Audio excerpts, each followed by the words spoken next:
ತುಪ್ಪನೇ ನಾವು ಬಳಸೋಣ ಇಲ್ಲಿ.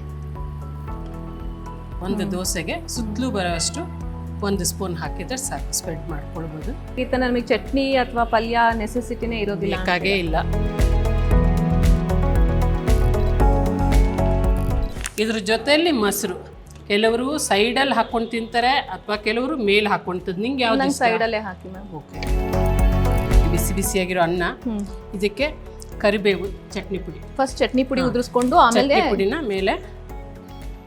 ಇದು ಹೆಂಗ್ ಖಾರ ಇರತ್ತಾ, ಹೇಗ್ ಮೀಡಿಯಂ ಇರತ್ತಾ ಮ್ಯಾಮ್? ಇದು ಮೀಡಿಯಂ ಆಗಿರುತ್ತೆ, ತುಂಬಾ ಏನು ಖಾರ ಇರಲ್ಲ.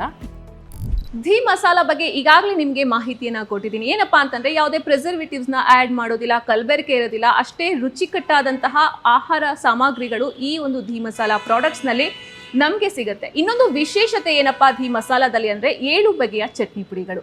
ಸೊ ಈ 7 ಬಗೆಯ ಚಟ್ನಿ ಪುಡಿಗಳನ್ನ ಯಾವ ಆಹಾರ ಪದಾರ್ಥಗಳ ಜೊತೆಗೆ ಕಾಂಬಿನೇಷನ್ ಮಾಡ್ಕೊಂಡು ತಿನ್ಬೋದಪ್ಪ ಅನ್ನುವಂತಹ ಕನ್ಫ್ಯೂಷನ್ ನಿಮ್ಗಿತ್ತಂದ್ರೆ ಇವತ್ತು ಡೆಮೋನೇ ತೋರಿಸ್ತಾ ಇದ್ದೀನಿ. ಈ 7 ಚಟ್ನಿ ಪುಡಿಗಳನ್ನ ಯಾವ ರೀತಿಯಾಗಿ ಕಾಂಬಿನೇಷನ್ ನಾವು ಮಾಡ್ಕೋಬಹುದು ಅನ್ನೋದ್ರ ಬಗ್ಗೆ. ಸೊ ಇದನ್ನೆಲ್ಲ ತೋರಿಸೋದಕ್ಕೆ ನಮ್ಮ ಜೊತೆಗೆ ಅಗೇನ್ ಅನುರಾಧ ಮ್ಯಾಮ್ ಅವರು ಇದ್ದಾರೆ. ಅವ್ರನ್ನ ಕಾರ್ಯಕ್ರಮಕ್ಕೆ ಸ್ವಾಗತಿಸೋಣ. ಹಾಗೆ ಯಾವ್ಯಾವ ಚಟ್ನಿ ಪುಡಿ ಯಾವ್ಯಾವ್ದಕ್ಕೆ ಕಾಂಬಿನೇಷನ್ ಆಗತ್ತೆ ಅನ್ನೋದನ್ನ ಅವ್ರು ತೋರಿಸ್ಕೊಡ್ತಾರೆ. ಮ್ಯಾಮ್ ಮತ್ತೊಮ್ಮೆ ಕಾರ್ಯಕ್ರಮಕ್ಕೆ ಸ್ವಾಗತ. ಸೊ ನಾ ಹೇಳಿದೆ ನಿಮಗೆ 7 ಚಟ್ನಿ ಪುಡಿದು ನಮಗೆ ಡೆಮೋ ತೋರಿಸ್ತೀರಾ ಅಂತ. ಸೊ ಯಾವ್ಯಾವ ಚಟ್ನಿ ಪುಡಿ ಯಾವ್ಯಾವ ಆಹಾರಕ್ಕೆ ಕಾಂಬಿನೇಷನ್ ಆಗತ್ತೆ ಅಂತ ನೀವು ನಮಗೆ ಹೇಳ್ತಾ ಹೋದ್ರೆ ನಾನು ನಿಮಗೆ ಆ ಚಟ್ನಿ ಪುಡಿ ತೋರಿಸ್ತಾ ಹೋಗ್ತೀನಿ, ಕೊಡ್ತೀನಿ. ಖಂಡಿತ. ಈಗ ಮೊದಲಿಗೆ ವೈದೇಹಿ ನಿನಗೆ ಒಂದು ದೋಸೆ, ಓಕೆ, ಬಿಸಿಯಾಗಿ ಗರಿ ಗರಿ ಆಗಿರುವಂತ ಒಂದು ಮಸಾಲೆ ದೋಸೆ. ಅದಕ್ಕೆ ಗಾರ್ಲಿಕ್ ಚಿಲ್ಲಿ ಪುಡಿ ಹಾಕಿ ಮೇಲೆ ತುಪ್ಪ ಹಾಕಿ ತುಂಬಾ ಕ್ರಿಸ್ಪಿ ಆಗಿರುವಂತ ಒಂದು ದೋಸೆ ಮಾಡ್ಕೊಡ್ತೀನಿ. ತಿಂದು ಟೇಸ್ಟ್ ಹೇಳು. ಸೊ ಇದು ಯಾವುದು ಗಾರ್ಲಿಕ್ ಚಿಲ್ಲಿ ಚಟ್ನಿ ಪುಡಿ. ಇದು ಮೇನ್ ಆಗಿ ಮಸಾಲೆ ದೋಸೆಗೆ ತುಂಬಾ ಒಳ್ಳೆ ಕಾಂಬಿನೇಷನ್ ಅಂತ ಮ್ಯಾಮ್ ಹೇಳ್ತಾ ಇದ್ದಾರೆ. ಎಷ್ಟು ರೀತಿಯಾಗಿ ವರ್ಕೌಟ್ ಆಗುತ್ತೆ, ಎಷ್ಟು ಚೆನ್ನಾಗಿರುತ್ತೆ ಟೇಸ್ಟ್ ವೈಸ್ ಅಂತ ನೋಡೋಣ. ಸ್ಟಾರ್ಟ್ ಮಾಡ್ತಾರೆ ದೋಸೆ ಮಾಡೋದಕ್ಕೆ. ಮ್ಯಾಮ್ ನೀವು ಫಸ್ಟ್ ದೋಸೆ ಮಾಡಿಬಿಡಿ, ಆಮೇಲೆ ನಾನು ಚಟ್ನಿ ಪುಡಿ ನಿಮಗೆ ಕೊಡ್ತೀನಿ. ಓಕೆ. ಸೊ ಈಗ ನಾನು ಮನೆಯಿಂದನೇ ದೋಸೆ ಹಿಟ್ಟು ರೆಡಿ ಮಾಡ್ಕೊಂಡು ಬಂದಿದ್ದೀನಿ. ಸೊ ದೋಸೆ ಮಾಡೋಣ ಈಗ. ಸೊ ದೋಸೆ ನಾರ್ಮಲ್ ನಮ್ಗೆ ಏನು ಹದ ಇರುತ್ತಲ್ಲ ಆ ದೋಸೆ. ಓಕೆ. ಸ್ವಲ್ಪ ಕಾಯಿಲಿ ಇದು. ನಾವು ಹಿಟ್ಟೆಲ್ಲ ಮನೆಯಲ್ಲೇ ತಾನೇ ಮಾಡ್ಕೊಳ್ತೀವಿ. ಹೋಟ್ಲೆಲ್ಲ ಹೋದ್ರೆ ಅದು ಬೇರೆ ಆಗ್ಬಿಡುತ್ತೆ. ಮನೆಯಲ್ಲಿ ಮಾಡ್ಕೊಂಡು ನಮ್ಮ ಉದ್ದೇಶ ಏನು ಮನೆ ಫುಡ್ ಅಂತ. ಸೊ ಮನೆ ದೋಸೆ ಹಿಟ್ಟಿಗೆನೆ ಇದೇ ಪುಡಿ ಹಾಕುವಾಗ ಹೋಟೆಲ್ ರುಚಿ ನಮಗೆ ಬರಬೇಕು ಅಷ್ಟೇ. ಎಸ್, ಇವಾಗ ಮಸಾಲೆ ದೋಸೆ ಅಂದ್ರೆ ನಮಗೆ ಅಲ್ಲಿ ಮೇನ್ ಆಗಿ ಕೆಂಪು ಚಟ್ನಿನೇ ನಮಗೆ ಟೇಸ್ಟ್ ಕೊಡೋದು. ಸೊ ಅದೇ ಟೇಸ್ಟ್ನ ಈ ಚಟ್ನಿ ಪುಡಿ ಕೊಡುತ್ತೆ. ಓಕೆ. ಮತ್ತೆ ನೋಡಕ್ಕೂ ಕಲರ್ ಇರುತ್ತೆ, ಚೆನ್ನಾಗಿರುತ್ತೆ. ಒಂದು ನಿಮಿಷ ಇದೊಂದು ಚೂರು ಬಿಸಿ ಆಗ್ಬಿಡ್ಲಿ. ಇದಕ್ಕೆ ನಾವು ಅಡಿಷನಲ್ ಆಗಿ ನಮಗೆ ಏನು ಮಸಾಲೆ ದೋಸೆಗೆ ನಾವು ಆಲೂಗಡ್ಡೆ ಪಲ್ಯ ಮಾಡ್ಕೊಂಡು ಹಾಕ್ತೀವಲ್ವಾ, ಪಲ್ಯ ಹಾಕ್ತೀವಿ. ಸೊ ಚಟ್ನಿ ತರ ಇದನ್ನ ಚಟ್ನಿ ಪುಡಿ ಯೂಸ್ ಮಾಡ್ಕೊಂಡು ಆಲೂಗಡ್ಡೆ ಪಲ್ಯ ಹಾಕೋದು. ಇಲ್ಲ ಬರೀ ಪಲ್ಯ ಇದೆ ಪ್ಲೈನ್ ತಿಂದ್ರು ಕೂಡ ತುಂಬಾ ಟೇಸ್ಟಿ ಆಗಿರುತ್ತೆ.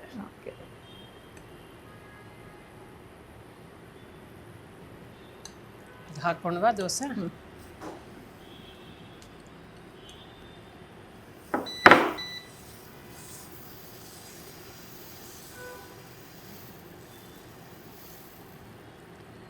ಎಣ್ಣೆಗಿಂತ ತುಪ್ಪ ಹಾಕೊಂಡ್ರೆ ಸ್ವಲ್ಪ ಟೇಸ್ಟಿಯಾಗಿರುತ್ತೆ, ಮತ್ತೆ ಹೆಲ್ದಿಯಾಗೂ ಇರುತ್ತಲ್ವಾ. ತುಪ್ಪ ತಿಂದರೆ ಒಳ್ಳೇದು ಅಂತ ಹೇಳ್ತಾರಲ್ವಾ. ಸೊ ಹಾಗಾಗಿ ತುಪ್ಪನೇ ನಾವು ಬಳಸೋಣ ಇಲ್ಲಿ.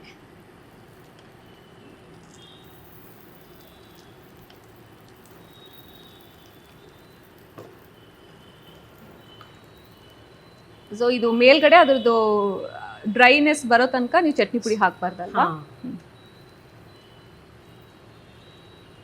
ಬೇಕಿದ್ರೆ ಒಂದ್ಸಲ ನಾವು ಅದನ್ನ ತಿರುವಾಕಿ ಬೇಯಿಸ್ಕೋಬಹುದು. ಹಾಗೆ ಬೆಂದಿರುತ್ತಲ್ವಾ, ಸೊ ಅದು ಹಾಕಿದ್ರೂ ಸಾಕಾಗುತ್ತೆ.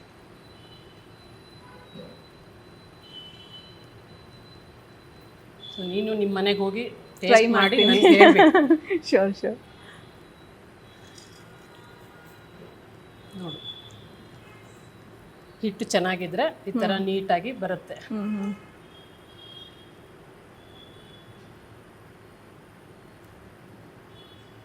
ನಾವು ಒಂದ್ಸಲ ತಿರುವು ಹಾಕಿ ಮಾಡೋಣ. ಬೇಗ ಬೆಂದಿರುತ್ತಲ್ವಾ ನಮಗೆ. ನೋಡಿ ಈ ಕಡೆನೂ ಕಲರ್ ಚೆನ್ನಾಗಿ ಬರುತ್ತೆ.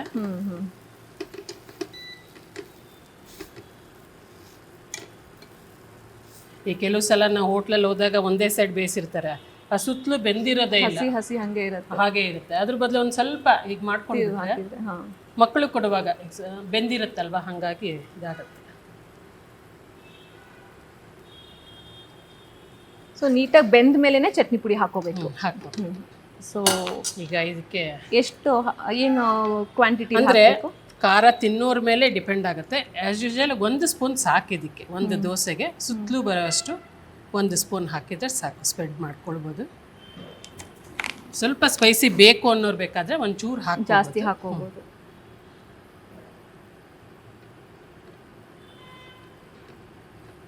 ಸೊ ಎಲ್ಲ ಕಡೆ ಇದೇ ಟೇಸ್ಟಿ ಆಗಿತ್ತ, ನಮಗೆ ಚಟ್ನಿ ಅಥವಾ ಪಲ್ಯ ನೆಸೆಸಿಟಿನೇ ಇರೋದಿಲ್ಲ. ಬೇಕಾಗೇ ಇಲ್ಲ. ಬೇಕಿದ್ರೆ ಇದ್ರ ಮೇಲೆ ಇನ್ನೂ ಒಂಚೂರು ತುಪ್ಪ ಹಾಕೊಂಡ್ರೆ ಇನ್ನೂ ಟೇಸ್ಟ್ ಕೊಡುತ್ತೆ. ಓಕೆನಾ? ಸೊ ಇದನ್ನ ತೆಗಿಯೋದಾ ಈಗ?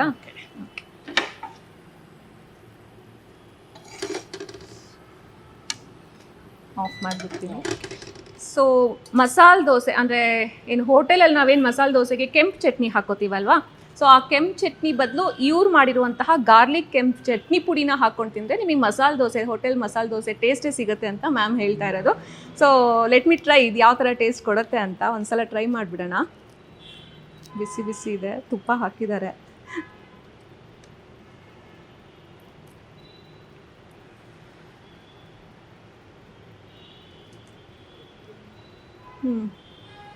ಹೇಗಿದೆ? ಚೆನ್ನಾಗಿದೆ. ಸೇಮ್ ಹೋಟೆಲಲ್ಲಿ ನಮಗೆ ಚಟ್ನಿ ಯಾವ ಥರ ಸಿಗುತ್ತಲ್ಲ ಅದೇ ಥರ ಟೇಸ್ಟ್ ಕೊಡ್ತಾ ಇದೆ. ಮ್ಯಾಮ್ ಇದು ಕೇವಲ ದೋಸೆಗಷ್ಟೇ ಯೂಸ್ ಮಾಡ್ಬೋದಾ? ಇಲ್ಲ, ಬಿಸಿ ಬಿಸಿ ಅನ್ನಕ್ಕೆ ಹಾಕೊಂಡು ತಿಂದ್ರು ತುಂಬ ಚೆನ್ನಾಗಿರುತ್ತೆ. ಬಿಸಿ ಅನ್ನಕ್ಕೆ ತುಪ್ಪ ಹಾಕ್ಕೊಂಡು ಚಟ್ನಿ ಪುಡಿ ಹಾಕೊಂಡ್ರು ಆಯಿತು, ಇಲ್ಲ ಚಪಾತಿಗೆ ಹಾಕಿದ್ರು ಆಯಿತು, ಜೋಳದ ರೊಟ್ಟಿ ಎಲ್ಲದಕ್ಕೂ. ಜೋಳದ ರೊಟ್ಟಿಗೆ ಮಾಮೂಲಿಯಾಗಿ ಶೇಂಗಾ ಪುಡಿ ಹಾಕ್ತೀವಿ. ಸೊ ಇದನ್ನು ಹಾಕೊಂಡು ತಿನ್ನೋರು, ಬೆಳ್ಳುಳ್ಳಿ ತಿನ್ನಬೇಕು ಅಂತ ಆಸೆ ಇರೋರು ಇದನ್ನು ಹಾಕೊಂಡು ತಿಂದ್ರು ಕೂಡ ತುಂಬ ಚೆನ್ನಾಗಿರುತ್ತೆ. ಓಕೆ, ಸೊ ವೀಕ್ಷಕರೇ, ನಾನು ಟೇಸ್ಟ್ ಅಂತೂ ಮಾಡಿದೆ, ತುಂಬ ಚೆನ್ನಾಗಿದೆ. ನನಗೆ ಹೋಟೆಲಿಂದು ಮಸಾಲೆ ದೋಸೆ ಟೇಸ್ಟೇ ಸಿಗ್ತಾ ಇದೆ. ನೀವು ದೋಸೆಗೂ ಹಾಕೋಬೋದು, ಬಿಸಿ ಅನ್ನಕ್ಕೂ ಹಾಕೋಬೋದು ಅಂತ ನಾನು ಹೇಳ್ತಾ ಇದ್ದಾರೆ. ನೀವು ಕೂಡ ಇದನ್ನು ಟ್ರೈ ಮಾಡಿದ್ರೆ ತಪ್ಪಿಲ್ಲ ಅಂತ ನಾನು ಹೇಳ್ತೀನಿ. S, it's nice. ಮ್ಯಾಮ್ ಇವಾಗ ದೋಸೆ ನೀವು ಹೇಳಿದ್ರಿ, ಮತ್ತು ಯಾವ ಚಟ್ನಿ ಪುಡಿ ಯಾವ ಕಾಂಬಿನೇಷನ್ಗೆ ವರ್ಕ್ ಆಗುತ್ತೆ? ನೆಕ್ಸ್ಟ್ ನಾವು ಇಡ್ಲಿ ಪುಡಿ ಮಾಡೋಣ. ಅದು ಪುಡಿ ಇಡ್ಲಿ ಮೇಲೆ ಪುಡಿ ಹಾಕೋಣ. ಓಕೆ, ಹಾಂ. ಇದು ದಾಲ್ ಚಟ್ನಿ ಪೌಡರ್ ಅಂತ, ಇದನ್ನ ನಾವು ಇಡ್ಲಿ ಮೇಲೆ ಹಾಕ್ಕೊಂಡು ತಿನ್ನೋದು. ಅಂದರೆ ಪುಡಿ ಇಡ್ಲಿ ಅಂತ ನಾವು ಹೋಟೆಲಲ್ಲಿ ನೋಡ್ತಾ ಇರ್ತೀವಲ್ಲ, ತಿಂತಿರ್ತೀವಲ್ಲ, ಸೊ ಅದೇ ಟೇಸ್ಟನ್ನು ಈ ಚಟ್ನಿ ಪುಡಿ ಕೊಡುತ್ತೆ ಅಂತ ಮ್ಯಾಮ್ ಹೇಳ್ತಾ ಇದ್ದಾರೆ. ಸೊ ಇದು ಯಾವ ಥರ ಟೇಸ್ಟ್ ಆಗುತ್ತೆ ನೋಡೋಣ. ಮ್ಯಾಮ್ ಇದು ಎಷ್ಟು ಸ್ಪೂನ್ ಹಾಕೋಬೇಕು, ಅಥವಾ ಇದು ಇಡ್ಲಿ ತುಂಬ ಇದನ್ನ ಮೊದಲಿಗೆ ಬಿಸಿ ಬಿಸಿ ಆಗಿರೋ ಇಡ್ಲಿ ಮೇಲೆ ಒಂಚೂರು ತುಪ್ಪ ಹಾಕೋಣ. ಆಯ್ತಾ? ಏನು ಮೇಡಮ್ ಎಲ್ಲದಕ್ಕೂ ತುಪ್ಪ ಹಾಕ್ತಾರೆ ಅಂತಲ್ಲ, ಹೆಲ್ದಿನೂ ಆಗಿರುತ್ತೆ, ಟೇಸ್ಟಿನೂ ಕೊಡುತ್ತೆ. ಮಕ್ಕಳಿಗಂತೂ ತುಂಬ ಇಷ್ಟ. ಅದಕ್ಕೋಸ್ಕರ ಈ ನಡುವೆ ಎಲ್ಲ ಒಂದು ಹೋಟೆಲ್ಗಳೂ ಪುಡಿ ಇಡ್ಲಿ ಅಂತೂ ತುಂಬ ಫೇಮಸ್ ಆಗಿದೆ. ಸೊ ಹೋಟ್ಲಿಗೆ ಹೋಗಿ ತಿನ್ನೋ ಬದಲು ನಾವೇ ಮನೇಲಿ ಮಾಡ್ಕೊಂಡು ತಿನ್ನೋಣ ಅನ್ನೋ ಒಂದು ಉದ್ದೇಶದಿಂದ ಈ ಪುಡಿನ ನಾವು ತಯಾರು ಮಾಡಿದ್ದೀವಿ. ಸೊ ಇದಕ್ಕೊಂದು ನೋಡಿಕೊಂಡು 1 ಸ್ಪೂನು ಅದನ್ನು ಸ್ಪ್ರೆಡ್ ಮಾಡಿಕೊಂಡ್ರೆ ಆಯ್ತಲ್ವಾ? ಸೊ ರೆಡಿ ಇರೋ ಇಡ್ಲಿ ಮೇಲೆ ಬಿಸಿ ಬಿಸಿ ರೆಡಿ ಇರೋ ಇಡ್ಲಿ ಮೇಲೆ ತುಪ್ಪ ಹಾಕ್ಕೊಂಡು ಇದನ್ನ ಪುಡಿನ ಸ್ಪ್ರೆಡ್ ಮಾಡಿಕೊಂಡು ಬೇಕಿದ್ರೆ ನಾವು ಕಟ್ ಮಾಡಿಕೊಂಡ್ರು ಕೂಡ ತಿನ್ಬೋದು. ಹಾಗೆ ನೋಡಿ, ಹೀಗೆ ತಗೊಂಡು ಸ್ವಲ್ಪ ಅಟ್ರಾಕ್ಟಿವ್ ಆಗಿ ಮಾಡಿಕೊಂಡು ಮಕ್ಕಳಿಗೆ ಕೊಡೋದಕ್ಕೆ ತುಂಬ ಚೆನ್ನಾಗಿರುತ್ತೆ, ಟೇಸ್ಟಿ ಆಗಿರುತ್ತೆ. ಟೇಸ್ಟ್ ಮಾಡು ನೀನು. ನಾನು ಜಾಸ್ತಿ ಯಾವ್ದು ಪುಡಿ ಇದೆಯೋ ಅದು ತಗೊಂಡು ಟೇಸ್ಟ್ ಮಾಡ್ತಾ ಇದ್ದೀನಿ.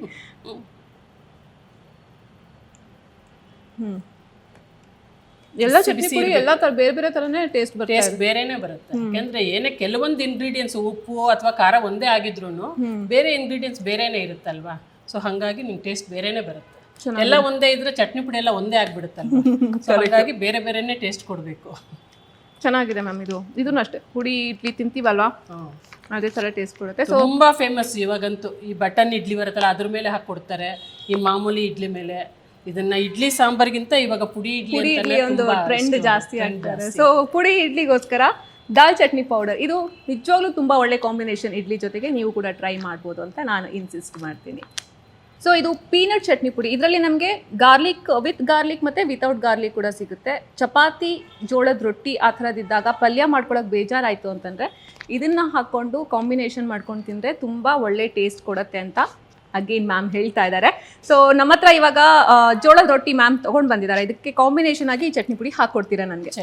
ತಗೊಳ್ಳಿ. ಏನಾಗುತ್ತೆ ಅಂದರೆ ಕೆಲವರು ಗಾರ್ಲಿಕ್ ತಿನ್ನಲ್ಲ, ಕೆಲವರು ತಿಂತಾರೆ, ಕೆಲವರು ತಿನ್ನಲ್ಲ. ಸೊ ಹಾಗಾಗಿ ನಮ್ಮ ಒಂದು ದಿ ಮಸಾಲದಲ್ಲಿ 2 ಥರ ಮಾಡ್ತೀವಿ. ತಿನ್ನೋರಿಗೆ ಬೇಕಾದ್ರೆ ಗಾರ್ಲಿಕ್ ಯೂಸ್ ಮಾಡ್ಬೋದು, ತಿಂದೇ ಇರೋರಿಗೆ ವಿತೌಟ್ ಗಾರ್ಲಿಕ್. ಸೊ ಹಾಗಾಗಿ ನಾವೀಗ ವಿತ್ ಗಾರ್ಲಿಕ್ ಹಾಕ್ತಾ ಇದ್ದೀವಿ. ಇದು ಮೊಸರು ಟೇಸ್ಟ್ಗೆ.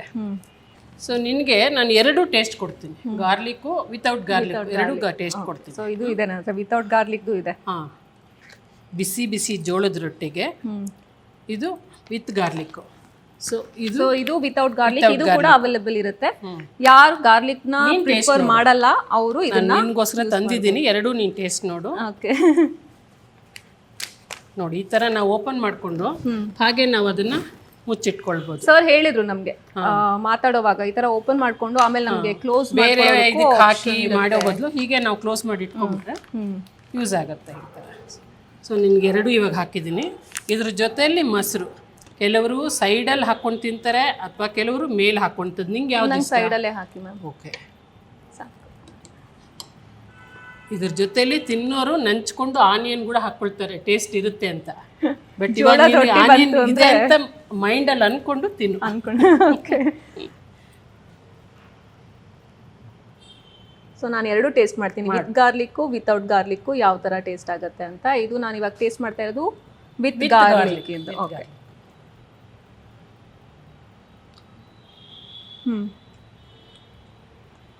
ಗಾರ್ಲಿಕ್ ಫ್ಲೇವರ್ ಅಂತೂ ಚೆನ್ನಾಗಿ ಸಿಗುತ್ತೆ ಇದರಲ್ಲಿ. ಇದನ್ನು ಮುಗಿಸ್ಬಿಡ್ತೀನಿ, ಆಮೇಲೆ ವಿತೌಟ್ ಗಾರ್ಲಿಕ್ದು. ಓಕೆ, ಎರಡು ನಿನಗೆ ಟೇಸ್ಟ್ ಗೊತ್ತಾಗಲ್ಲ ಒಟ್ಟಿಗೆ ತಿಂದ್ರೆ ಅಂತನಾ? ಹೌದು, ನೀವು ಎಷ್ಟೊಂದು ಐಟಮ್ಸ್ ನಂಗೆ ತಿನ್ನಿಸ್ತಿದ್ದೀರಾ ಅಂತಂದರೆ ಊಟ ಮುಗಿಸ್ಕೊಂಡು ಬಂದು ಇದೆಲ್ಲ ತಿಂತಿದ್ದೀನಿ ಮತ್ತೆ ವಾಪಸ್ ನಾನು. ತಿನ್ನು. ಇದು ವಿತೌಟ್ ಗಾರ್ಲಿಕ್ದು.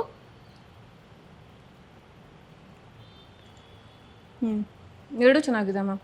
ಪಲ್ಯ ಇಲ್ಲ ಅಂತಂದು ಎಷ್ಟೊಂದು ಜನ ಎಮರ್ಜೆನ್ಸಿಗೆ ಕಾಳು ಪಲ್ಯ ಎಲ್ಲ ಮಾಡಕ್ಕೆ ಟೈಮ್ ಇಲ್ಲ ಅಂದಾಗ ಇದು ಅದಕ್ಕೂ ಮಿಗಿಲಾಗಿ ನಾವೆಲ್ಲ ಟ್ರಿಪ್ ಹೋಗ್ತೀವಿ, ಟ್ರೈನು ಆ ಕಡೆ ಹೋಗ್ತಿದ್ವಿ, ಪಲ್ಯ ಎಲ್ಲ ತೊಗೊಂಡೋದ್ರೆ ತುಂಬ ದಿವಸ ಉಳಿಯಲ್ಲ.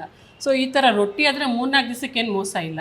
ಈ ಚಟ್ನಿ ಪುಡಿ ಒಂದು ಮೊಸರು ತೊಗೊಂಡ್ಬಿಟ್ರೆ 4-5 ದಿವಸ ಆರಾಮ್ಸೆ ಮ್ಯಾನೇಜ್ ಮಾಡಿ. ಒಳ್ಳೆ ಕಾಂಬಿನೇಷನ್ ಇದೆ, ಟೇಸ್ಟ್ ವೈಸು ತುಂಬ ಚೆನ್ನಾಗಿದೆ. ನಮ್ಮಂಥ ವರ್ಕಿಂಗ್ ವುಮೆನ್ಗಳಿಗೆ ಇದು ತುಂಬ ಈಸಿ ಆಗಿರುವಂಥ ರೆಸಿಪಿ ಅಂತ ಹೇಳ್ಬೋದು. ಚೆನ್ನಾಗಿದೆ ಮ್ಯಾಮ್ ಇದು.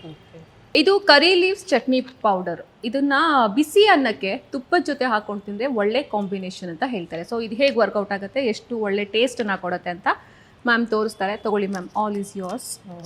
ಎಷ್ಟು ಹಾಕ್ತಿರೋ ಹಾಕಿ. ನಿಮಗೆ ವೆರೈಟಿ ತಿನ್ನಿಸ್ತಾ ಇದ್ದೀನಿ ಇವಾಗ. ಸೊ ಈಗ ನಾನು ಮನೆಯಿಂದನೇ ಅನ್ನ ತೊಗೊಂಡು ಬಂದಿದ್ದೀನಿ, ಬಿಸಿ ಬಿಸಿಯಾಗಿರೋ ಅನ್ನ. ಇದಕ್ಕೆ ಕರಿಬೇವು ಚಟ್ನಿ ಪುಡಿ, ಫಸ್ಟ್ ಚಟ್ನಿ ಪುಡಿ ಉದುರಿಸ್ಕೊಂಡು ಆಮೇಲೆ ಪುಡಿನ ಮೇಲೆ.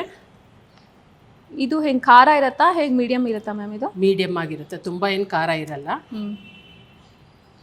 ಕಲರ್ ನೋಡಿದ್ರೇ ತಿನ್ನಬೇಕು ಅಂತ ಆಸೆ ಆಗಬೇಕು. ಜೊತೆಗೆ ಕರಿ ಲೀಫ್ ತುಂಬ ಆರೋಗ್ಯಕ್ಕೆ ಒಳ್ಳೆಯದು, ಹಾಗೆಯೇ ಹೇರ್ ಕೂಡ ತುಂಬ ಒಳ್ಳೆಯದು ಅಂತ ಹೇಳ್ತಾರೆ. ಹಾಗಾಗಿ ದಿನನಿತ್ಯ ಕರಿಬೇವನ್ನ ಹಸಿ ತಿಂದರೂ ಒಳ್ಳೆಯದು, ಅಥವಾ ಈ ಚಟ್ನಿ ಪುಡಿ ರೂಪದಲ್ಲಿ ತಿಂದರೂ ಕೂಡ ಒಳ್ಳೆಯದು. ಇದಕ್ಕೆ ಮೇಲೆ ನಾವು ತುಪ್ಪ ಹಾಕೊಂಬೋಣ. ಬರ್ತಾ ಇದೆ ಆ ಘಮ ಕರಿಬೇವು ಅಲ್ವಾ? ಸ್ಪೂನ್ ತಗೊಳ್ಳ. ಇಲ್ಲೇ ಈಗ ನೀನು ಡ್ಯೂಟಿಗೆ ಹೋಗಬೇಕು, ಅರ್ಜೆಂಟು, ನಿನಗೆ ಸಾಂಬಾರೆಲ್ಲ ಮಾಡೋಕ್ಕೆ ಟೈಮ್ ಇಲ್ಲ, ಅನ್ನ ಒಂದು ಮಾಡ್ಕೊ. ಬಿಸಿ ಬಿಸಿಯಾಗಿರೋ ಈ ಚಟ್ನಿ ಪುಡಿನ ಅನ್ನದ ಮೇಲೆ ಹಾಕ್ಕೊಂಡು ಬಾಕ್ಸ್ ತೊಗೊಂಡು ಬಾ. ಇಲ್ಲ ಅಲ್ಲೇ ಒಂದು ಸ್ಪೂನ್ ತಿಂದುಬಿಡು, ಬಾಕ್ಸ್ ತರೋದೇ ಇಲ್ಲ, ಅಲ್ಲೇ ತಿನ್ಕೊಂಡ್ಬಿಟ್ಟು ಡೈರೆಕ್ಟಾಗಿ ಖಾಲಿ ಆಗ್ಬಿಡುತ್ತೆ ಅಂತೀರಾ?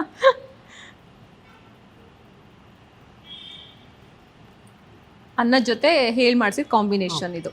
ಅಂದರೆ ಚಟ್ನಿ ಪುಡಿಗಳು ಎಲ್ಲ ರೀತಿ ಎಲ್ಲದಕ್ಕೂ ಯೂಸ್ ಆಗುತ್ತೆ, ಆದರೆ ಪರ್ಪಸ್ ಆಗಿ ನಾವು ಅನ್ನದ ಜೊತೆ ಯೂಸ್ ಮಾಡುವಾಗ ತುಂಬ ಟೇಸ್ಟಿಯಾಗಿರುತ್ತೆ. ಸ್ವಲ್ಪ ಅನ್ನ ಈ ಥರ ಉದುರುದ್ರಾಗಿದ್ದರೆ ತುಂಬಾ ಚೆನ್ನಾಗಿರುತ್ತೆ.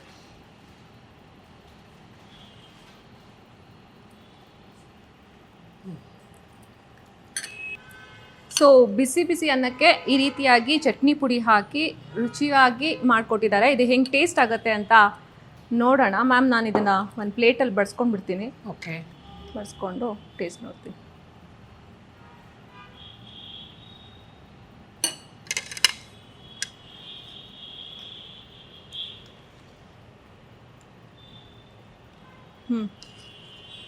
ನಿಜವಾಗ್ಲೂ ಚೆನ್ನಾಗಿದೆ ಮ್ಯಾಮ್ ಇದು. ನೀನೇನು ಊಟ ಮಾಡಿದೆ ಇವತ್ತು?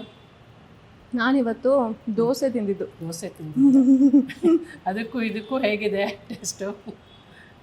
ಚೆನ್ನಾಗಿದೆ ಮ್ಯಾಮ್, ನಿಜವಾಗ್ಲೂ ಇದು ಅರ್ಜೆಂಟಲ್ಲಿ ಮಾಡಿಕೊಂಡು ರುಚಿಯಾಗಿ ತಿನ್ನೋದಕ್ಕೆ ಮಾಡಿಸ್ದಂಗಿದೆ.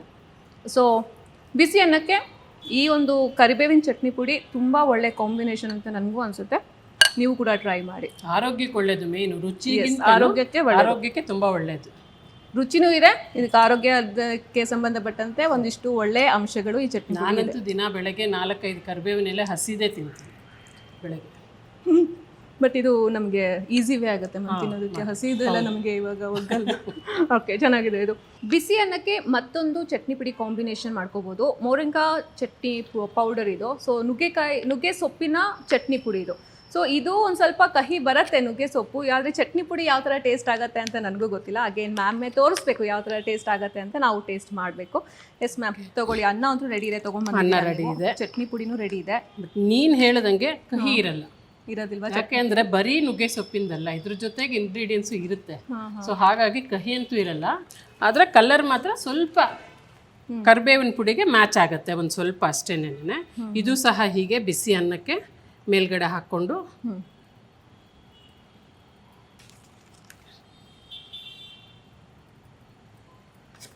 ಇದ್ರ ಮೇಲೂ ಸಹ ತುಪ್ಪ, ಅಂದರೆ ಏನು ಮೇಡಮ್ ಎಲ್ಲದಕ್ಕೂ ತುಪ್ಪ ಹಾಕ್ತಾರೆ ಅಂತಲ್ಲ, ಸೇರೋರು ಹಾಕ್ಕೊಳ್ತಾರೆ, ಸೇರದೇ ಇರೋರಿಗೆ ಬೇಡ ಅಷ್ಟೇನೆ. ಇದನ್ನ ಹಾಗಾಗಿ ಏನು ತಣ್ಣಗಾಗಿರತ್ತಲ್ಲ ಅನ್ನ, ಅದಕ್ಕೆ ಎಣ್ಣೆ ಹಾಕೊಂಡು ಚಟ್ನಿ ಪುಡಿ ಹಾಕೊಂಡು ತಿನ್ಬೋದಲ್ವಾ? ತುಂಬ ಚೆನ್ನಾಗಿರುತ್ತೆ. ಕಡಲೆಕಾಯಿ ಎಣ್ಣೆ ಹಾಕ್ಕೊಂಡ್ರೆ ತುಂಬ ಚೆನ್ನಾಗಿರುತ್ತೆ. ಬಟ್ ಇದು ತುಪ್ಪ ಇಷ್ಟಪಡ್ತಾರಲ್ಲ ಮಕ್ಕಳು ಎಲ್ಲರೂ, ಹಾಗಾಗಿ ಇದು ನುಗ್ಗೆ ಸೊಪ್ಪಿಗೆ ಐರನ್ ಕಂಟೆಂಟ್ಸ್ ತುಂಬ ಇರುತ್ತೆ. ಈ ಮಧ್ಯದಲ್ಲಂತೂ ಇದ್ರದ್ದು ಸೂಪು, ಚಟ್ನಿ ಪುಡಿ ಮತ್ತು ನುಗ್ಗೆ ಸೊಪ್ಪಿನ ಪಲ್ಯ ಎಲ್ಲವೂ ಆರೋಗ್ಯಕರವಾದ್ದೇನೆ. ಆದರೆ ಎಲ್ಲನೂ ಮಾಡೋಕ್ಕೆ ನಮ್ಗೆ ಟೈಮ್ ಹಿಡಿಯುತ್ತೆ. ಹಾಗಾಗಿ ಇದು ಎಲ್ಲ ಒಂದು ಆರೋಗ್ಯದ ಅಂಶಗಳು ಇದರಲ್ಲಿ ಇರೋದ್ರಿಂದ ಚಟ್ನಿ ಪುಡಿ ಅನ್ನ ಕಲಿಸ್ಕೊಂಡು ತಿನ್ನೋದ್ರಿಂದ ಆರೋಗ್ಯಕ್ಕೆ ಒಳ್ಳೆಯದು ಅನ್ನೋ ಒಂದು ಉದ್ದೇಶಕ್ಕೆ ನಾವು ಚಟ್ನಿ ಪುಡಿಯನ್ನು ರೆಡಿ ಮಾಡಿದ್ವಿ. ಸೊ ನನಗೆ ಇದೊಂದು ಪ್ಲೇಟಲ್ಲಿ ಹಾಕಿಕೊಟ್ರೆ ನಾನು ಟೇಸ್ಟ್ ಮಾಡಿ ಹೆಂಗಿದೆ ಅಂತ ಹೇಳ್ತೀನಿ.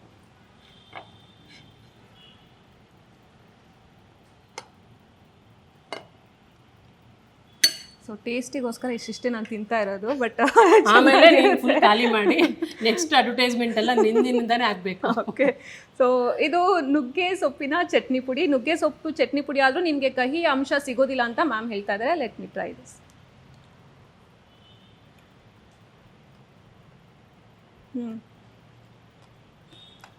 ಚೆನ್ನಾಗಿದೆ ಮ್ಯಾಮ್. ಇದು ಕಹಿ ಬರಲ್ಲ, ಬಟ್ ಏನೋ ಬೇರೆ ತರ ಫ್ಲೇವರ್ ಅನ್ಸುತ್ತೆ. ಅದೇ ನುಗ್ಗೆ ಸೊಪ್ಪಲ್ವಾ, ಬೇರೆ ಬರಲೇಬೇಕು. ಅದು ನಮ್ಗೆ ಅದು ಈ ತರ ಟೇಸ್ಟ್ ನೋಡಿರ್ಲಿಲ್ಲ ನಾನು ಚಟ್ನಿ ಪುಡಿದು. ಚೆನ್ನಾಗಿದೆ, ತುಂಬಾ ಚೆನ್ನಾಗಿದೆ ಇದು ಚಟ್ನಿ ಪುಡಿ. ಇದು ಬಿಸಿ ಅನ್ನಕ್ಕೂ ಹಾಕೋಬಹುದು, ಆರಿದನ್ನಕ್ಕೆ ಎಣ್ಣೆ ಹಾಕೊಂಡು ಕೂಡ ಇದನ್ನ ಫ್ರೈ ಮಾಡ್ಬೋದು. ಚೆನ್ನಾಗಿದೆ ಮ್ಯಾಮ್. ಸೊ ನಾನಂತೂ ಟೇಸ್ಟ್ ಮಾಡಿದೆ, ನನಗಂತೂ ತುಂಬಾ ಇಷ್ಟ ಆಯಿತು ಟೇಸ್ಟು. ನುಗ್ಗೆ ಸೊಪ್ಪಿನ ಚಟ್ನಿ ಪುಡಿ ನಿಜವಾಗ್ಲೂ ಟೇಸ್ಟ್ ತುಂಬ ಚೆನ್ನಾಗಿ ಕೊಡುತ್ತೆ, ಅನ್ನ ಜೊತೆಗೆ ಒಳ್ಳೆ ಕಾಂಬಿನೇಷನ್ನು. ನೀವು ಕೂಡ ಇದನ್ನು ಬೈ ಮಾಡಿ ಟ್ರೈ ಮಾಡಿ, ಮತ್ತು ನಿಮ್ಮ ಒಂದು ಸಜೆಷನ್ಸು ಅಥವಾ ಒಪಿನಿಯನ್ ಏನಿದ್ರು ಶೇರ್ ಮಾಡ್ಕೋಬೋದು. ಎಲ್ಲದಕ್ಕೂ ಅವ್ರು ರೆಡಿ ಇದ್ದಾರೆ ತೊಗೊಳೋದಕ್ಕಲ್ವಾ ಮ್ಯಾಮ್? ಖಂಡಿತವಾಗ್ಲೂ. ಎಸ್. ಸೊ ಅನ್ನ ಜೊತೆಗೆ ಮತ್ತೊಂದು ಕಾಂಬಿನೇಷನ್ ಚಟ್ನಿ ಪುಡಿ ಯೂಸ್ ಮಾಡ್ತಾ ಇರೋದು ಅಗಸೆ ಬೀಜ ಚಟ್ನಿ ಪುಡಿ ಅಂತ. ಇದು ಕೂಡ ಒಳ್ಳೆ ಕಾಂಬಿನೇಷನ್. ಬಿಸಿ ಅನ್ನದ ಜೊತೆಗೆ ತುಪ್ಪ ಹಾಕೋದ್ರಿಂದ ತುಂಬ ಟೇಸ್ಟಿಯಾಗಿರುತ್ತೆ ಅಂತ ಹೇಳ್ತಾರೆ. ಸೊ ಮ್ಯಾಮ್ ಇದನ್ನು ಕೂಡ ಟ್ರೈ ಮಾಡಿಬಿಡೋಣ. ಸೊ ಅನ್ನ ತಂದಿದ್ದೀರಾ, ತುಪ್ಪ ಇದೆ, ಎಲ್ಲವೂ ರೆಡಿ ಇದೆ. ನಂಗೆ ಟೇಸ್ಟ್ ಮಾಡಕ್ಕೆ ಕೊಡಿ. ನೋಡಿ, ಇದು ಸ್ವಲ್ಪ ಅದಕ್ಕಿಂತ ಕಲರ್ ಸ್ವಲ್ಪ ಭಿನ್ನವಾಗಿ ಬರುತ್ತೆ. ನಾರ್ಮಲ್ ಚಟ್ನಿ ಪುಡಿ ಕಲರ್, ನಾರ್ಮಲ್ ಚಟ್ನಿ ಪುಡಿ ಕಲರ್ ಬರುತ್ತೆ. ಬಟ್ ಇದಂತೂ ಹಾರ್ಟಿಗೆ ತುಂಬ ಒಳ್ಳೆಯದು. ಈ ಅಗಸೆ ಬೀಜದ ಚಟ್ನಿ ಪುಡಿ ಏನಿದೆ ತುಂಬ ಹಾರ್ಟಿಗೆ ಒಳ್ಳೆಯದು, ಮತ್ತು ಟೇಸ್ಟ್ ಕೂಡ ಅಷ್ಟೇ ಚೆನ್ನಾಗಿರುತ್ತೆ.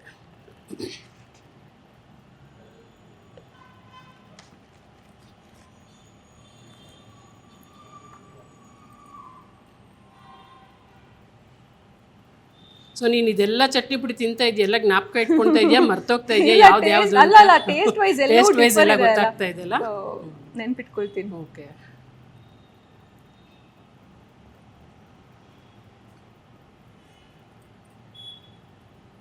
ಮೇನ್ ಆಗಿ ಅನ್ನಕ್ಕೆ ನಮ್ಗೆ ಚಪಾತಿಗೆ ಆಗ್ಲೇ ಹೇಳ್ದಂಗೆ ಚಟ್ನಿ ಪುಡಿಗಳು ಎಲ್ಲದಕ್ಕೂ ಬಳಸ್ಬೋದು. ಬಟ್ ನಮಗೇನು ಎಮರ್ಜೆನ್ಸಿಗೆ ಅಂತಂದಾಗ ನಾವು ಸಾಂಬಾರು ಮಾಡೋಕ್ಕಾಗಿಲ್ಲ ಅಥವಾ ಏನೋ ಒಂದು ಚಟ್ನಿ ಗೊಜ್ಜು ಏನೋ ಮಾಡೋಕ್ಕಾಗಿಲ್ಲ ಅಂದಾಗ ಇದು ಬಿಸಿ ಬಿಸಿ ಅನ್ನಕ್ಕೆ ತಿಂದರೆ ಸಾರನ್ನು ಹುಳಿಯನ್ನು ತಿನ್ನೋಕ್ಕಿಂತ ಒಂದು ಜಾಸ್ತಿನೇ ತಿನ್ಬೋದು, ಟೇಸ್ಟಿಯಾಗಿರುತ್ತೆ ಅಂತ. ಸೊ ರೆಡಿ ಆಗಿದೆ ಅಲ್ವಾ ಇದು? ನನಗಿವಾಗ ಟೇಸ್ಟಿಗೆ ಹಾಕಿ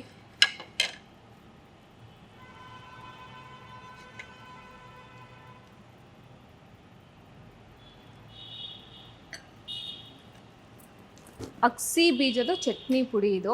ಏನಪ್ಪ ಇಷ್ಟಿಷ್ಟೇ ಹಾಕೊಂಡು ತಿಂತಿದ್ದಾಳೆ ಅಂತ ಅನ್ಕೋಬೇಡಿ, ಟೇಸ್ಟಿಗೋಸ್ಕರ ಇಷ್ಟೇ ಬಡಿಸ್ಕೊಂಡಿರೋದು. ವೆರೈಟಿ ಜಾಸ್ತಿ ಇರೋದ್ರಿಂದ ನೀನು ಒಟ್ಟಿಗೆ ಎಲ್ಲ ತಿನ್ನಕ್ಕಾಗಲ್ಲ ಅಂತ ಸ್ವಲ್ಪ ಅದಕ್ಕೆ ಸ್ವಲ್ಪ ಸ್ವಲ್ಪ ಬಡ್ಸ್ಕೊಂಡು ತಿಂತಾ ಇದ್ದೀನಿ. ಇದು ನನಗೆ ಆರಾಮಾಗಿ ಗೊತ್ತಾಗುತ್ತೆ ಮ್ಯಾಮ್, ಅಗಸೆ ಬೀಜ ಅಂತ ಗೊತ್ತಾಗುತ್ತೆ. ಬಿಕಾಸ್ ನಾವು ತಿಂದಿದ್ದೀವಲ್ಲ, ತಿಂದಿರೋರಿಗೆ ಅದೊಂದು ಸ್ವಲ್ಪ ಗೊತ್ತಾಗೋದನ್ನ. ಬಟ್ ನನಗೆ ಇಷ್ಟ ಇದ್ರ ಚಟ್ನಿ ಪುಡಿ, ಚೆನ್ನಾಗಿದೆ. ಓಕೆ, ಇದು ಕೂಡ ತುಂಬ ಚೆನ್ನಾಗಿದೆ, ಟೇಸ್ಟ್ ಆಗನ್ಸುತ್ತೆ ಅನ್ನದ ಜೊತೆಗೆ. ಸೊ ನಾನು ಟ್ರೈ ಮಾಡಿದ್ದೀನಿ, ನನಗೆ ಇಷ್ಟ ಆಗಿದೆ ಅಗಸೆ ಬೀಜದ ಚಟ್ನಿ ಪುಡಿ. ನೀವು ಕೂಡ ಟ್ರೈ ಮಾಡಿ ಹೇಗೆ ಅನಿಸ್ತು ಅಂತ ಹೇಳಿ. ಇನ್ನು ಪುಳಿಯೋಗರೆ ಅಂದರೆ ನಮಗೆ ನೆನಪಾಗೋದು ದೇವಸ್ಥಾನದಲ್ಲಿ ಕೊಡುವಂಥ ಪ್ರಸಾದ. ಬಿಕಾಸ್ ದೇವಸ್ಥಾನದಲ್ಲಿ ಏನು ಪುಳಿಯೋಗರೆ ಕೊಡ್ತಾರಲ್ಲ ಅದೆಲ್ಲರೂ ಕೂಡ ಇಷ್ಟಪಟ್ಟು ತಿಂತಾರೆ, ಅಷ್ಟು ಟೇಸ್ಟಿಯಾಗಿರುತ್ತೆ ಅಂತ ನಾವೆಲ್ಲರೂ ಅಂದ್ಕೊಳ್ತೀವಿ. ಬಟ್ ಅದೇ ಟೇಸ್ಟನ್ನು ನಮ್ಮ ಮನೇಲೂ ಕೂಡ ನಾವು ಮಾಡ್ಕೋಬೋದು ಅಂತ ಧೀ ಮಸಾಲಾದವರು ಪುಳಿಯೋಗರೆ ಪೌಡರ್ನ ರೆಡಿ ಮಾಡಿದ್ದಾರೆ. ಸೊ ಅದೇ ಟೇಸ್ಟ್ ಸಿಗುತ್ತಾ ನಮಗೂ ಕೂಡ, ನೋಡೋಣ, ಟ್ರೈ ಮಾಡೋಣ. ಅನ್ನ ಎಲ್ಲ ರೆಡಿ ಇದೆ, ಒಗ್ಗರಣೆನೂ ರೆಡಿ ಮಾಡ್ಕೊಂಡಿದ್ದಾರೆ ಮ್ಯಾಮ್ ಆಲ್ರೆಡಿ. ಹಾಂ, ಸೊ ತಗೊಳ್ಳಿ. ನಮಗೆ ನೀವು ಮನೆಯಲ್ಲಿ ಮಾಡಬೇಕು ಅಂದಾಗ ಸ್ಟವ್ ಮೇಲೆ ಒಂದು ಬಾಣಲೆ ಇಟ್ಬಿಟ್ಟು ಒಂದು ಕಡಾಯಿ ಇಟ್ಟು ಅದರಲ್ಲಿ ಈ ಎಣ್ಣೆ ನಾನು ಬಿಸಿ ಮಾಡ್ಕೊಂಡು ಬಂದಿದ್ದೀನಿ, ಸ್ವಲ್ಪ ಬಿಸಿ ಇದೆ. ಇದಕ್ಕೆ ಒಂದು ಸ್ವಲ್ಪ ಎಣ್ಣೆ ಹಾಕ್ಕೊಂಡು ನಾವು ಅನ್ನ ಎಷ್ಟು ಬೆರೆಸ್ತೀವಿ ಅನ್ನೋದ್ರ ಮೇಲೆ ತಗೊಂಡು 1-2 ಸ್ಪೂನ್ ಅಷ್ಟು ಹಾಕ್ಕೊಂಡು ಇದಕ್ಕೆ ಬಿಸಿ ಒಂದು ಸ್ವಲ್ಪ ಉಗುರು ಬೆಚ್ಚಿನ ಎಣ್ಣೆ ಮೇಲೆ ಇದನ್ನು ಹಾಕ್ಕೊಂಡು ಮಿಕ್ಸ್ ಮಾಡ್ಕೊಳ್ಳೋಣ. ಇದನ್ನ ಮತ್ತೆ ಇವಾಗ ನಾವು ಅಂದ್ರೆ ಈ ಪುಳಿಯೋಗರೆ ಪುಡಿ ಒಳಗೆ ನೀವು ಇನ್ನೇನು ಹಾಕೋದು ಬೇಡ. ಒಗ್ಗರಣೆಯಿಂದ ಹಿಡ್ಕೊಂಡು ಉದ್ದಿನಬೇಳೆ, ಕಡಲೆಬೇಳೆ, ಕರಿಬೇವು, ಖಾರ ಎಲ್ಲವೂ ಇರುತ್ತೆ. ನೀವು ಜಸ್ಟ್ ಒಂದು ಸ್ವಲ್ಪ ಎಣ್ಣೆ, ಯಾಕೆಂದರೆ ತುಂಬ ಎಣ್ಣೆ ಇದ್ರಲ್ಲಿ ಹಾಕುವಾಗ ಕವರ್ ಮಾಡಿ ಪ್ಯಾಕ್ ಮಾಡೋಕ್ಕೆ ಕಷ್ಟ ಆಗುತ್ತೆ. ಸೊ ಹಾಗಾಗಿ ನಾವು ಇದನ್ನು ಒಂದು ಸ್ವಲ್ಪ ಕಡಿಮೆ ಎಣ್ಣೆ ಇದು ಮಾಡಿರ್ತೀವಿ. ಈ ಥರ ಒಂದು ಸ್ವಲ್ಪ ಎಣ್ಣೆಯಲ್ಲಿ ನಾವು ಬಿಸಿ ಎಣ್ಣೆಯಲ್ಲಿ, ಉಗುರು ಬೆಚ್ಚಿನ ಎಣ್ಣೆಯಲ್ಲಿ ಈ ಥರ ಮಿಕ್ಸ್ ಮಾಡಿಕೊಂಡು ಆಮೇಲೆ ನಾವು ಇದಕ್ಕೆ ಅನ್ನ ಹಾಕಿ ಕಲಸಿದ್ರೆ ಸೇಮ್ ಆ್ಯಸ್ ಇಟ್ ಈಸ್ ದೇವಸ್ಥಾನದಲ್ಲಿ ಪುಳಿಯೋಗರೆ ಕೊಟ್ಟಷ್ಟೇ ರುಚಿ ಮತ್ತು ಕಲರು ಅದೇ ಹದವಾಗೂ ಇರುತ್ತೆ. ನಾನು ಇದನ್ನ ರೆಡಿ ಮಾಡಿ ಕೊಡ್ತೀನಿ. ಕುದಿಸ್ಬೇಕು ಅಂತ ಏನಿರೋದಿಲ್ಲ. ಇಲ್ಲ ಇಲ್ಲ ಇಲ್ಲ, ಅದಕ್ಕಾಗೆ ಹೇಳಿದ್ದು ಉಗುರು ಬೆಚ್ಚಿನ ಎಣ್ಣೆ ತುಂಬ ಬಿಸಿ ಇದ್ರೆ ಕೂಡ ಇದು ಒಂಥರ ಮೆಲ್ಟ್ ಆದಂಗೆ ಆಗುತ್ತೆ, ಅದು ಬೇಡ. ಸುಮ್ಮನೆ ಉಗುರು ಬೆಚ್ಚಿಗೆ ಬಾಣಲೆ ಇಟ್ಟು ಎಣ್ಣೆ ಹಾಕಿ 1-2 ನಿಮಿಷ ಅಷ್ಟೇನೆ ಅದಕ್ಕೆ ಈ ಪುಡಿ ಹಾಕ್ಬಿಟ್ಟು ಎಲ್ಲ ಮಿಕ್ಸ್ ಮಾಡಿಕೊಂಡು ಸ್ವಲ್ಪ ತಣ್ಣಗಾಗಲಿ, ತುಂಬ ಬಿಸಿ ಇದ್ರ ಮೇಲೆ ಹಾಕೋದು ಬೇಡ. ಆಮೇಲೆ ಅನ್ನ ಹಾಕಿ ಕಲಿಸ್ಕೊಂಡ್ರೆ ಸೂಪರ್ ಆಗಿರೋ ಪುಳಿಯೋಗರೆ ರೆಡಿ ಆಗುತ್ತೆ. ಈಗ ನಾವು ಇದಕ್ಕೆ ಇದು ತೊಗೊಳೋಣ, ಅನ್ನ ತೊಗೊಳ್ಳೋಣ. ಹಾಂ, ಅನ್ನ ತೊಗೊಳ್ಳೋಣ. ಎಸ್ ಮ್ಯಾಮ್, ಇವಾಗ ನೀವೇ ನನಗೆ ಕಲಿಸ್ಕೊಡ್ಬೇಕು ಯಾವ ಹದ ನೋಡ್ಕೊ. ಸೊ ಈಗ ಅನ್ನ ಎಲ್ಲ ರೆಡಿ ಇದೆ. ಯಾಕೆ ಇಷ್ಟೊಂದು ಇದು ಮಾಡ್ತಿದ್ದೀನಿ ಅಂದರೆ ಇಲ್ಲಿ ಒಂದು ಇದಕ್ಕೆ ಬೇಕಾಗಿರೋಂಥ ಒಂದು ಪಾತ್ರೆ ಅದು ಸ್ವಲ್ಪ ಇದಿರೋದ್ರಿಂದ ನಾನು ಒಗ್ಗರಣೆ ಸಪ್ರೇಟ್ ಮಾಡಿಕೊಂಡು ಹೀಗೆ ಇದು ಮಾಡಿದ್ದೀನಿ. ಮನೆಯಲ್ಲೇ ಆದರೆ ನೀವು ದೊಡ್ಡ ಕಡಾಯಿ ಇಟ್ಕೊಂಡು ಅದರಲ್ಲಿ ಏನು ಎಣ್ಣೆ ಪುಡಿ ಹಾಕ್ಕೊಂಡು ಸೊ ಅದರೊಳಗೆ ಅನ್ನ ಹಾಕ್ಬಿಟ್ಟು ಕಲಸಿದ್ರೆ ಆಗುತ್ತೆ, ಏನು ಯೋಚನೆ ಇಲ್ಲ. ಈಗ ನಾವು ಈಗ ಅನ್ನ ರೆಡಿ ಇದೆ, ಈಗಾಗಲೇ ಮಾಡ್ಕೊಂಡಿರೋಂಥ ಇದನ್ನು ಇದಕ್ಕೆ ಹಾಕ್ಕೊಂಬೋಣ.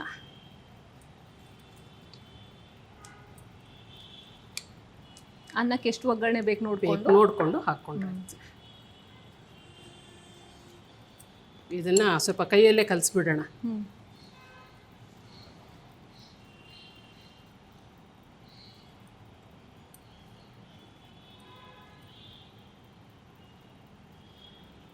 ಕಲರು ಸೇಮ್ ಹಾಗೆ ಬರುತ್ತೆ, ಹಾಗೆ ಬರುತ್ತೆ. ಒಣಕೊಬ್ಬರಿ ಇದೆಲ್ಲವೂ ಇರುತ್ತಲ್ಲ, ಒಂದೇ ಫ್ಲೇವರ್ ಹದವಾಗಿ. ಇದು ಹುಣಸೆ ಹಣ್ಣಿನ ಮೇಲೂ ಡಿಪೆಂಡ್ ಆಗುತ್ತೆ. ಹುಣಸೆ ಹಣ್ಣು ಎಷ್ಟು ಚೆನ್ನಾಗಿರುತ್ತೆ ನಮಗೆ ಕಲರು ಅಷ್ಟು ಚೆನ್ನಾಗಿ ಬರುತ್ತೆ.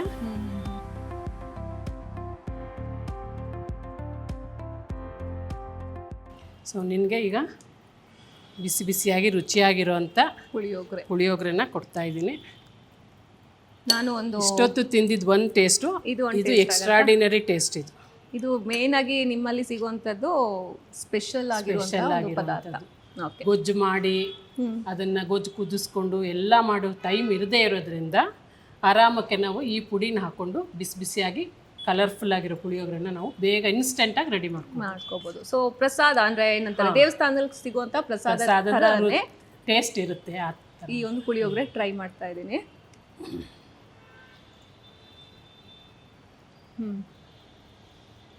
ಇನ್ಸ್ಟೆಂಟಾಗಿ ಮಾಡ್ಕೊಂಡ್ರು ಕೂಡ ಇವಾಗ ನಾವೆಲ್ಲ ಹೆಂಗೆ ಮನೇಲಿ ಗೊಜ್ಜು ಕುದಿಸಿ ಮಾಡಿದ ಟೇಸ್ಟೇ ಬರುತ್ತೆ ನನಗೆ. ಬಟ್ ಏನಂದರೆ ಗೊಜ್ಜು ಕುದಿಸೋಕ್ಕೆ ನಿಂಗೆ ಅಟ್ಲೀಸ್ಟ್ ಅಂದರೆ 1 hour ಬೇಕಾಗುತ್ತೆ, ಅಟ್ಲೀಸ್ಟ್ ½ hour ಆದರೂ ಬೇಕು.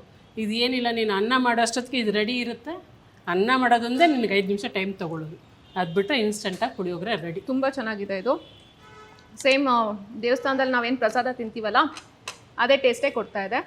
ಸೊ ಪುಳಿಯೋಗರೆ ಪುಡಿ ಧೀ ಮಸಾಲದವ್ರದ್ದು ಲಿಟ್ರಲಿ ದೇವಸ್ಥಾನ ಪ್ರಸಾದ ಫೀಲೇ ಕೊಡುತ್ತೆ. ನೀವು ಕೂಡ ಟ್ರೈ ಮಾಡಿ, ತುಂಬ ಚೆನ್ನಾಗಿದೆ. ಎಸ್ ಮ್ಯಾಮ್, ಇಷ್ಟೊತ್ತು ನಮಗೆ ನಿಮ್ಮ ಧೀ ಮಸಾಲ ಸಂಸ್ಥೆಯ ಪ್ರಾಡಕ್ಟ್ಸ್ ಬಗ್ಗೆ ತುಂಬಾ ಮಾಹಿತಿ ಕೊಟ್ಟಿದ್ದೀರಾ. ಯಾವ್ಯಾವ ಪದಾರ್ಥಗಳಿದೆ, ಯಾವ್ಯಾವ ಆಹಾರ ಪದಾರ್ಥಗಳನ್ನು ನೀವು ರೆಡಿ ಮಾಡ್ತಾ ಇದ್ದೀರಾ, ಆರೋಗ್ಯಕ್ಕೆ ಎಷ್ಟೋ ಮಟ್ಟಿಗೆ ಅದು ಬೆನಿಫಿಟ್ಸ್ ಆಗ್ತಾ ಇದೆ ಅದ್ರ ಬಗ್ಗೆ, ಹಾಗೆ ಚಟ್ನಿ ಪುಡಿಗಳ ಬಗ್ಗೆ ಕೂಡ ನಮಗೆ ಮಾಹಿತಿ ಕೊಟ್ಟು ಅದರ ಟೇಸ್ಟ್ ಕೂಡ ತೋರಿಸಿದ್ರೆ ತುಂಬ ಥ್ಯಾಂಕ್ ಯು. ಆ್ಯಂಡ್ ಆನೆಸ್ಟಾಗಿ ಹೇಳ್ತಾ ಇದ್ದೀನಿ, ಚಟ್ನಿ ಪುಡಿ ಟೇಸ್ಟ್ ಮಾತ್ರ ತುಂಬ ಚೆನ್ನಾಗಿದೆ, ಬಿಕಾಸ್ ಅದು ನಾನು ಟ್ರೈ ಮಾಡಿದ್ದಕ್ಕೆ. ಸೊ ಇಷ್ಟೊತ್ತು ನಿಮ್ಮ ಟೈಮ್ ಕೊಟ್ಟಿದ್ದಕ್ಕೆ, ಸಮಗ್ರವಾದ ಮಾಹಿತಿಯನ್ನು ನಮ್ಮ ವೀಕ್ಷಕರಿಗೆ ಕೊಟ್ಟಿದ್ದಕ್ಕೆ ತುಂಬ ಧನ್ಯವಾದಗಳು. ನನಗೂ ಸಹ ತುಂಬ ಥ್ಯಾಂಕ್ಸು. ಸಮಾಧಾನವಾಗಿ ಎಲ್ಲವನ್ನೂ ಟೇಸ್ಟ್ ಮಾಡಿ ರುಚಿ ಹೇಳಿದ್ದಕ್ಕೆ ನಮ್ಮ ಧೀ ಮಸಾಲ ಕಡೆಯಿಂದ ನಿನಗೂ ತುಂಬ ಥ್ಯಾಂಕ್ಸ್. Okay ma'am. ಸೊ ನೋಡಿದ್ರಲ್ಲ ವೀಕ್ಷಕರೇ, ಧೀ ಮಸಾಲ ಇದೊಂದು ನೈಸರ್ಗಿಕವಾಗಿ, ಹಾಗೆ ಯಾವುದೇ ರೀತಿಯಾದಂತಹ ಪ್ರಿಸರ್ವೇಟಿವ್ಸ್ನ ಆ್ಯಡ್ ಮಾಡ್ತಾ ಇಲ್ಲ, ಕಲಬೆರಕೆ ಮಾಡ್ತಾ ಇಲ್ಲ, ಆದರೂ ಕೂಡ ರುಚಿಯಾಗಿರುವಂತಹ ಆಹಾರ ಪದಾರ್ಥಗಳನ್ನು ಈ ಸಂಸ್ಥೆ ಜನರಿಗೆ ನೀಡೋದಕ್ಕೆ ಹೊರಟಿದೆ. ಸೊ ಕರ್ನಾಟಕದವರಾದ ನಾವು ನಮ್ಮದೇ ಆದಂತಹ ಈ ಪ್ರಾಡಕ್ಟನ್ನು ನಾವು ಸಪೋರ್ಟ್ ಮಾಡೋದು ನಮ್ಮೆಲ್ಲರ ಜವಾಬ್ದಾರಿಯಾಗಿರುತ್ತೆ. ನಾನು ಹಾಗೆ ಸುಮ್ಮನೆ ಹೇಳ್ತಾ ಇಲ್ಲ, ಇವರ ಪ್ರಾಡಕ್ಟ್ಸನ್ನ ಟ್ರೈ ಮಾಡಿ ಟೇಸ್ಟ್ ಮಾಡಿ ನಿಮಗೆ ಹೇಳ್ತಾ ಇದ್ದೀನಿ. ಸೊ ಆ ಕಾನ್ಫಿಡೆನ್ಸನ್ನು ನಾವು ನಿಮಗೆ ಕೊಡ್ತಾ ಇದ್ದೀವಿ. ಧೀ ಮಸಾಲ ಪ್ರಾಡಕ್ಟ್ಸನ್ನು ನೀವು ಯೂಸ್ ಮಾಡಿ ನಿಮ್ಮ ಮನೆಯಲ್ಲಿ ಯೂಸ್ ಮಾಡ್ತಾ ಇದ್ದಂತೆ ಆ ಒಂದು ಚೇಂಜಸ್ಸು ಮತ್ತು ರುಚಿ ಹಾಗೆ ಆರೋಗ್ಯದಲ್ಲಿ ಆಗುವಂತಹ ಒಂದಿಷ್ಟು ಬದಲಾವಣೆಗಳು ನಿಮಗೆ ಕಾಣಿಸುತ್ತೆ, ಇನ್ಸ್ಟೆಂಟಾಗಿ ಕಾಣಿಸುತ್ತೆ. ಸೊ ಎಲ್ಲರೂ ಕೂಡ ಧೀ ಮಸಾಲನ ಪ್ರಾಡಕ್ಟ್ನ ಬೈ ಮಾಡಿ ನಿಮ್ಮ ಮನೆಗಳಲ್ಲಿ ಅದನ್ನು ಯೂಸ್ ಮಾಡಿ, ಹಾಗೆ ನಿಮ್ಮ ಒಂದು ಸಜೆಷನ್ಸು, ಸಲಹೆ ಮತ್ತು ಒಪಿನಿಯನ್ನ ನೀವು ಶೇರ್ ಮಾಡ್ಕೋಬೋದು. ಹಾಗೆ ಧೀ ಮಸಾಲ ಪೌಡ್ರು ಇಡೀ ಬೆಂಗಳೂರಿನಲ್ಲಿ ನಿಮಗೆ ಫ್ರೀ ಡೆಲಿವರಿಯಾಗಿ ಕೊಡ್ತಾ ಇರುವಂಥದ್ದು. ಹಾಗೆ ಹೆಚ್ಚಿನ ಮಾಹಿತಿ ಬೇಕು ಅಂತಂದರೆ ಸ್ಕ್ರೀನ್ ಮೇಲೆ ಇವರ ಕಾಂಟ್ಯಾಕ್ಟ್ ಡೀಟೇಲ್ಸ್ ಮತ್ತು ಮೇಲ್ ID ಡೀಟೇಲ್ಸ್ ಕೂಡ ನಿಮಗಿದೆ ಸಿಗುತ್ತೆ. ನೀವು ಅದರಲ್ಲಿ ಹೋಗಿ ಡೀಟೇಲ್ಸನ್ನ ಚೆಕ್ ಮಾಡ್ಕೋಬಹುದು. ಏನಾದರೂ ಬೇಕಂತಂದರೆ, ಸಲಹೆಗಳು ಬೇಕಂತಂದರೆ ನೀವು ಪಡ್ಕೊಳ್ಬಹುದು. ಹಾಗೆ ಧೀ ಮಸಾಲ ಮ್ಯಾನುಫ್ಯಾಕ್ಚರಿಂಗ್ ಯೂನಿಟ್ ಕೂಡ ರಾಜರಾಜೇಶ್ವರಿ ನಗರದಲ್ಲಿದೆ. ಆ ಅಡ್ರೆಸ್ ಕೂಡ ನಾವು ನಿಮಗೆ ತಿಳಿಸ್ತಾ ಇದ್ದೀವಿ. ನೀವು ಡೈರೆಕ್ಟಾಗಿ ಅಲ್ಲೂ ಕೂಡ ಹೋಗಿ ಪ್ರಾಡಕ್ಟ್ಸ್ನ ಬೈ ಮಾಡ್ಬೋದು. ಕಲಬೆರಕೆ ಇಲ್ಲದ ಆಹಾರ ಪದಾರ್ಥಗಳನ್ನ ಸೇವಿಸಬೇಕಾ, ಆರೋಗ್ಯದ ದೃಷ್ಟಿಯಿಂದ ಎಲ್ಲವೂ ಪರ್ಫೆಕ್ಟ್ ಆಗಿರಬೇಕು ಅಂತ ನೀವು ಅಂದ್ಕೊಳ್ತಾ ಇದ್ದೀರಾ, ಅಷ್ಟೇ ಅಲ್ಲದೆ ಅಮ್ಮನ ಕೈ ರುಚಿ ನಿಮ್ಮ ಆಹಾರಗಳಲ್ಲಿ ಸಿಗಬೇಕಾ, ಹಾಗಾದರೆ ಧೀ ಮಸಾಲಾನ ನೀವು ತಗೊಳ್ಳೇಬೇಕು, ಟ್ರೈ ಮಾಡಲೇಬೇಕು, ನಿಮ್ಮ ಸಲಹೆನ ನಮಗೆ ನೀಡಲೇಬೇಕು. ಇಂಟ್ರೆಸ್ಟಿಂಗ್ ಮತ್ತು ಇನ್ಫಾರ್ಮೇಟಿವ್ ವಿಡಿಯೋಗಳನ್ನು ಮಿಸ್ ಮಾಡ್ಕೋಬೇಡಿ. ಈಗಲೇ ಸಬ್ಸ್ಕ್ರೈಬ್ ಮಾಡಿ.